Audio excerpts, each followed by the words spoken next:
Bonjour à tous et à toutes. Voilà ma dernière acquisition, une nouvelle venue dans la famille, hein. En fait, c'est une poupée des années 10, je pense, hein, de l'époque jumeau, moule 60, donc très très peu onéreuse. Donc par contre, la robe n'est pas d'origine. Les sous-vêtements, probablement, c'est possible, les sous-vêtements en dentelle et les chaussures. Donc la tête est en biscuit et le corps dans un matériau composite. Donc là, je regarde, oui, elle est beaucoup plus colorée dans la réalité. La vidéo est en train de l'affadir, là, mais bon, ce n'est pas très grave. Alors, je ne collectionne pas les poupées de cette époque, hein. Je l'ai prise sur eBay uniquement parce que son physique m'attirait. Puis elle était peu chère puisque je l'ai eu à 72 €, frais de port compris, hein, tout compris. Donc c'est très peu cher pour ce genre de poupée, je pense. Enfin, ça ne vaut pas tellement en fait, hein. Il y a une chute sur des codes de la poupée, j'ai l'impression actuellement. Tout est en train de chuter et on peut avoir cette jolie poupée avec des cheveux naturels, hein, ce sont des vrais cheveux, euh, pour donc yeux dormeurs évidemment, hein.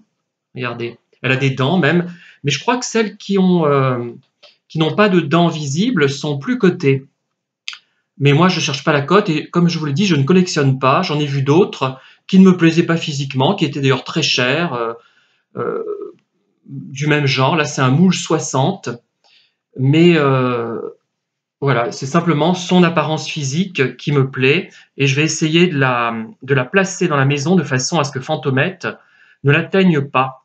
J'en ai deux autres du même genre, hein. Une, je pense, des années 20, d'après ce que j'ai compris.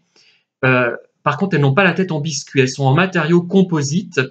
Et une autre du début des années 50, qui ne sont pas mal non plus, que vous connaissez déjà, que je vous ai déjà montré. Voilà, donc celle-là, j'espère pouvoir utiliser en fait son aspect décoratif sans qu'elle soit, voilà, je vous la montre de près, sans qu'elle soit abîmée par Fantomette ou un. Oui, c'est essentiellement elle qui fait ça.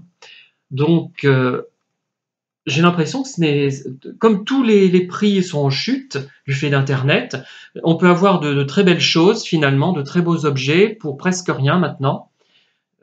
Et notamment donc ce genre de poupée. Voilà, donc hop.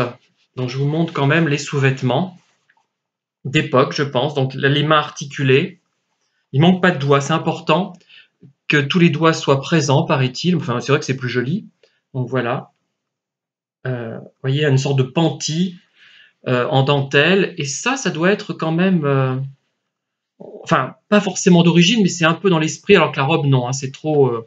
Il est évident que non. Mais j'aime beaucoup ce bleu roi de cette robe. Voilà. Voilà, je sais pas comment je vais l'appeler. Je vais pas l'appeler Fantonette, peut-être Ficelle, Boulotte. Je sais pas, qu'est-ce que vous en pensez? Alice, comme Alice Roy. Bess, comme Bess Taylor. Marion, comme Marion Webb. Je sais pas. Ou alors Nancy, c'est le vrai nom d'Alice Roy. Non, je donnerai aucun nom, je pense. Vous voyez les bras. Les jambes ne sont pas articulées, par contre. Voilà, merci, à bientôt.